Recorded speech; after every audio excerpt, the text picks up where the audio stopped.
You know, what I like to think is behind it is the fact that South Africans have not grown used to corruption. They don't accept, as in many other countries, that corruption is a way of life, and they're still prepared to participate in, and increasing numbers prepared to participate in reporting it as their act in expressing their opposition and in combating it. So I take oddly comfort from the fact that more people are reporting corruption, and I think public opposition and public participation is necessary, and they're demonstrating that they understand that.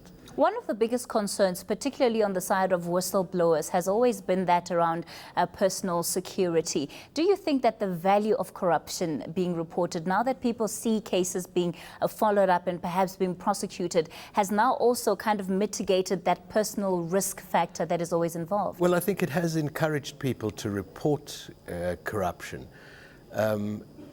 So I think it does mitigate that fact. There's always a certain amount of risk in reporting corruption. I mean, we are absolutely conscientious in ensuring the safety of our reporting channels, but particularly people who report cases of grand corruption have to be careful, and we try to support that by being as careful as we can. But undoubtedly, the fact that they see that there is some impact makes them report corruption more. Of course, there's always, a discrepancy between between corruption reported on the public sector and that of the private sector. What are your numbers telling you? I think that the distinction is a bit of a red herring. For most cases of corruption involve an interplay between the public and the private, whether it's a private citizen bribing a traffic cop or whether it's a private company bribing a procurement official in the public sector. Corruption is about public resources and the abuse of public resources, whoever commits them, and usually it's both. You'll see that one of the largest cases of corrupt conduct reported, is what we call abuse of public resources, and those very often involve just public officials. But big cases like money laundering, collusion, sometimes involve the private sector on its own. And we certainly don't draw a distinction between the perpetrators of corruption, but we are concerned with public resources. Do you think that there is an increase in confidence around accountability and officials who are corrupt being held accountable? I don't think yet, and I think the problem with that is that there is seen to be impunity at the very top. And that's a real problem. And I mean, people draw their conclusions about accountability or the lack thereof from seeing well-connected people politically or people with wealth getting away with proverbial murder in this field. And so that's got to change in order to demonstrate greater accountability.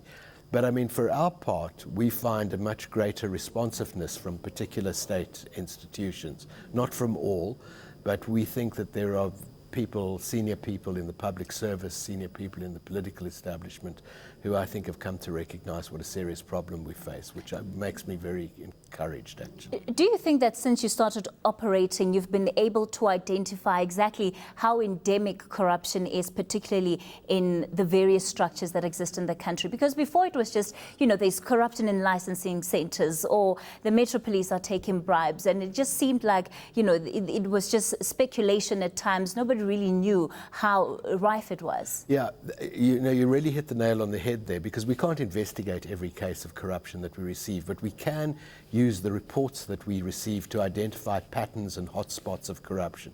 And that we've really done. I mean, we were very surprised when we started to discover how much reporting there was on corruption in schools. And that's now been identified as a real problem area. And say here in Gauteng, the response of the Department of Education has been very positive. And that's why there's a point in reporting corruption, even if we can't get to investigate every case. We're able to take that evidence to somewhere like the Gauteng Department of Education and say, we haven't investigated every one of these, but 600 people have reported, and you have a problem. Mm-hmm. And, not all government agencies respond positively, but some do, and increasingly they do. And that's a very positive sign, I think. David, you bring me to my next question. What happens with all of this data? Once you've collected it, what do you do with it? Well, we put it into reports like the kind that you're now giving us the opportunity to speak to people about and to encourage them to report even further. That's one of the most important things we do. We also investigate some of them. We use it as intelligence to identify cases for litigation or opportunities for policy reform. So there's really point in reporting, because it gives us, as we say in our statement, the basis, the evidential basis to approach the authorities and say, we haven't made this up, or we haven't read this in the newspapers. We've actually heard this from people who you're meant to serve, and that's the greatest value. That's what speaking out is about and demanding accountability is about.